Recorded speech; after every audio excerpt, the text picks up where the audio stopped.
Good morning student.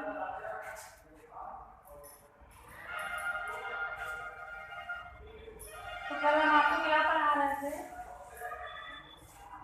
हमने आपको बताया था लिंग सहलन की वंशागति। लिंग सहलन की वंशागति आज पढ़ानी थी या समझानी थी, राइट? तो देखिए,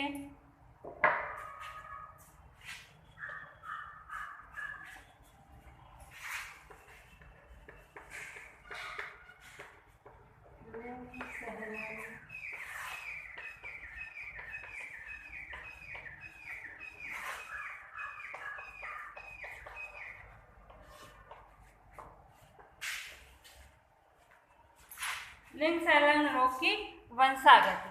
तो देखो बेटा, ध्यान से समझिए। लिंग सहलन रोग की वंशागति जो है,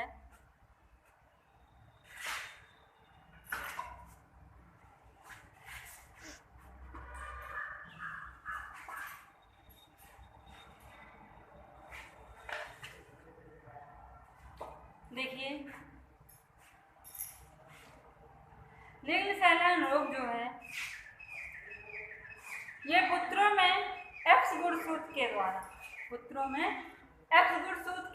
और पुत्रियों में 2x गुणसूत्र के द्वारा पीढ़ी दर पीढ़ी ट्रांसफर होता है या अगली जनरेशन में जाता है। ठीक है, याद रहेगा। कहने का मतलब अगर सीधे तरीके से समझिए आप, तो ये रोग एक्स गुणसूत्र के द्वारा ही ट्रांसफर होता है। एक्स गुणसूत्र के द्वारा, चाहे वो एक हो या दो, मेल का हो या फीमेल का, केवल एक्स गुणसूत्र के द्वारा ही ट्रांसफर होता है। ठीक है, कई रोग हैं इसमें, जैसे हीमोफीलिया, वर्णांता, रतौंधी,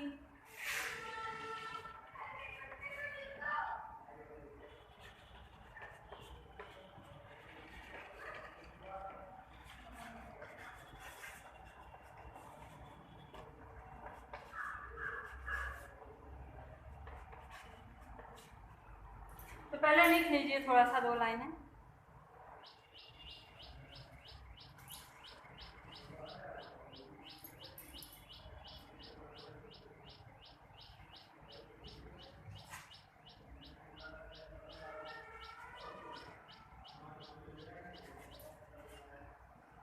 देखिए, पुरुषों में यह रोग लिंग सहलन रोग एक्स गुणसूत्र के कारण तथा स्त्रियों में 2x गुणसूत्र के द्वारा या कारण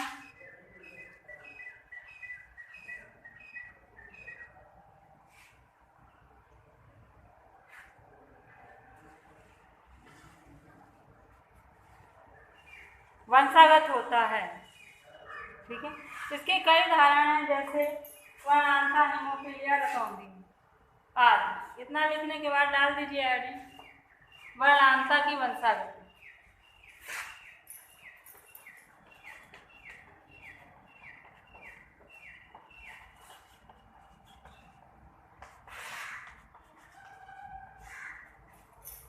वर्णांता की वंशागति।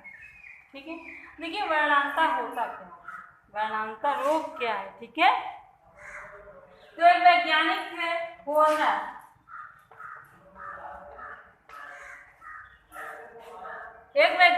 होर्नर, होर्नर ने इस रोग का पता लगाया या इसकी खोज करी। ठीक है, और ऐसे रोगी या ऐसे जिनको ये रोग होता है, ऐसे व्यक्ति जो है लाल और हरे रंग में अपनी पहचान नहीं कर पाते हैं, लाल और हरे रंग में पहचान नहीं कर पाते हैं। ठीक है, इसे लाल हरा अंधापन के नाम से भी जानते हैं, इसे प्रोटॉन दोष के नाम से भी जानते हैं। ठीक है, और इसे डाल्टोनिज्म के नाम से भी जानते हैं। प्रोटॉन दोष या डाल्टोनिज्म के नाम से भी जानते हैं। आगे इतनी बात समझ क्लियर? ठीक, देखिए इसकी वंशागति कैसे होती है।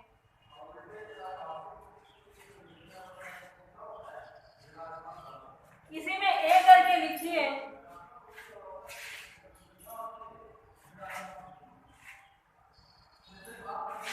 वर्णांत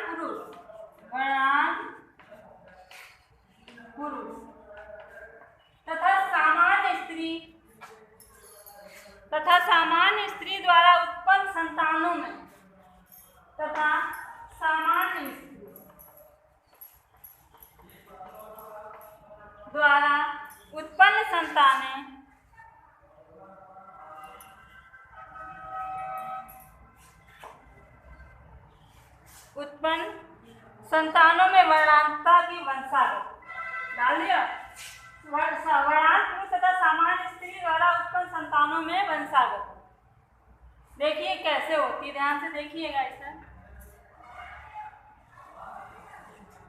अगर सामान्य स्त्री है, देखिए लिखा है ना सामान्य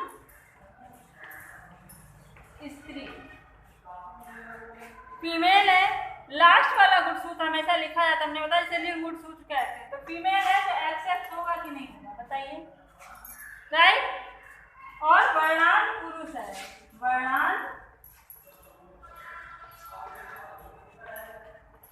पुरुष, इसका लास्ट गुणसूत्र क्या होगा XY।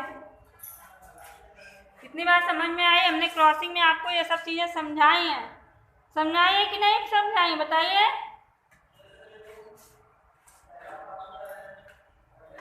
ठीक है, स्त्री है तो अंडाणु बनेंगे, ओवन जिसे कहते हैं।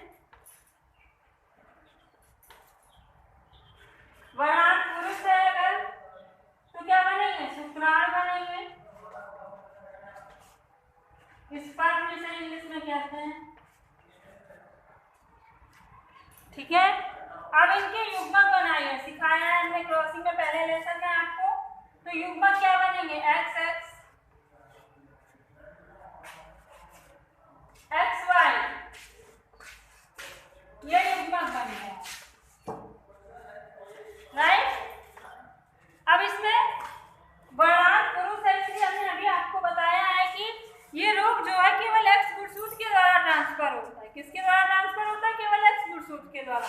पुरुष स्त्री सामान्य है इसलिए इसमें कोई नहीं, और पुरुष में क्या है कि वर्णांत पुरुष है तो XY पे कभी भी हम वर्णांत या रोग का निशान नहीं लगाते, याद रखिए ये X पे लगाना। ये शो कर रहा है कि पुरुष क्या है, वर्णांत है। क्या शो कर रहा है कि पुरुष वर्णांत है। आई बात इतनी समझ में।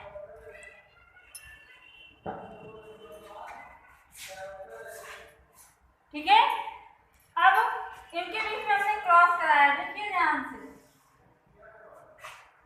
कराया, क्या मिला, X मिला, और ये X मिला जिसके नीचे कैसा निशान है, रोग का निशान, राइट। दूसरा क्रॉस कराया तो क्या मिला, X, और एक X मिला जिसके नीचे रोग का निशान। समझ आ रहा है, दोबारा क्रॉस कराइए इससे।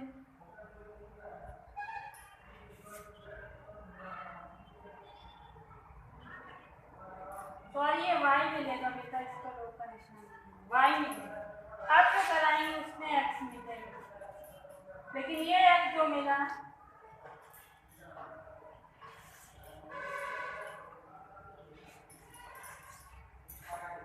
देखिए, ये संतानें मिली है कि नहीं मिली बताइए, मिली है। ठीक है, ये जो संतानें बेटा मिली है इसमें ध्यान दीजिए, XX वाली गर्ल्स हैं और Y वाले बॉयज हैं। ठीक है, तो देखिए XY इस पर कोई भी निशान नहीं है, नहीं है ना, इसका मतलब ये क्या है, ये सामान्य है। तो बॉयज सारी क्या है, सामान्य, यहाँ लिख देंगे बॉयज, ये नॉर्मल है, इन पर कोई रोक नहीं है।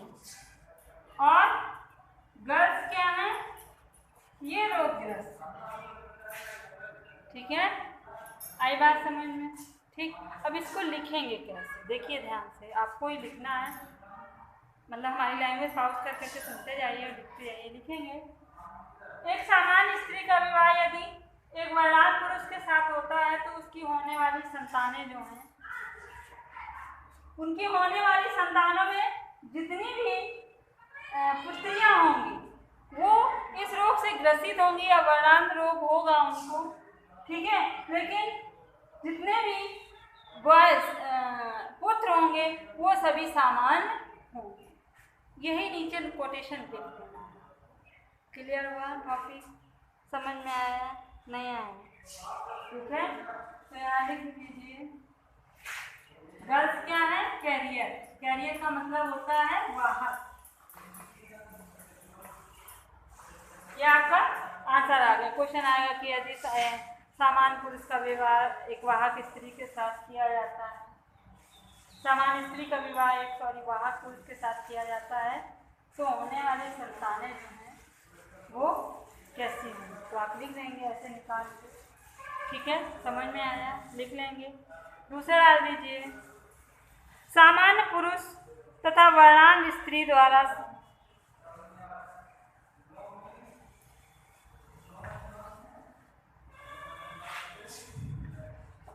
सामान्य पुरुष और वर्णांध स्त्री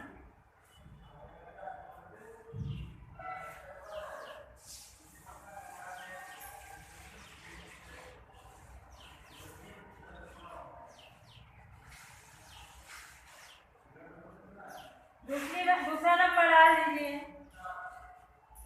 सामान्य पुरुष तथा वर्णांध स्त्री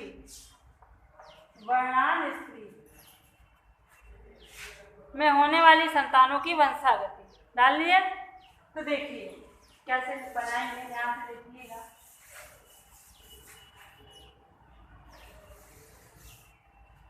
सामान्य पुरुष है तो क्या होगा बताइए, अगर पुरुष सामान्य है तो आप उसे कैसे लिखोगे?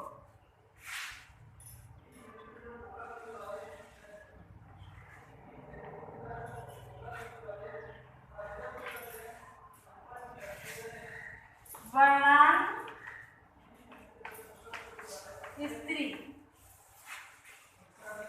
यही तो बताया है कि वर्णांध स्त्री और सामान्य पुरुष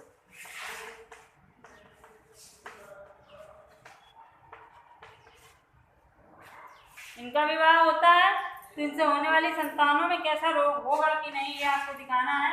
तो वर्णांध स्त्री को हम XX से लिखते हैं और पुरुष को हम XY से लिखते हैं, राइट। ठीक है, वर्णांध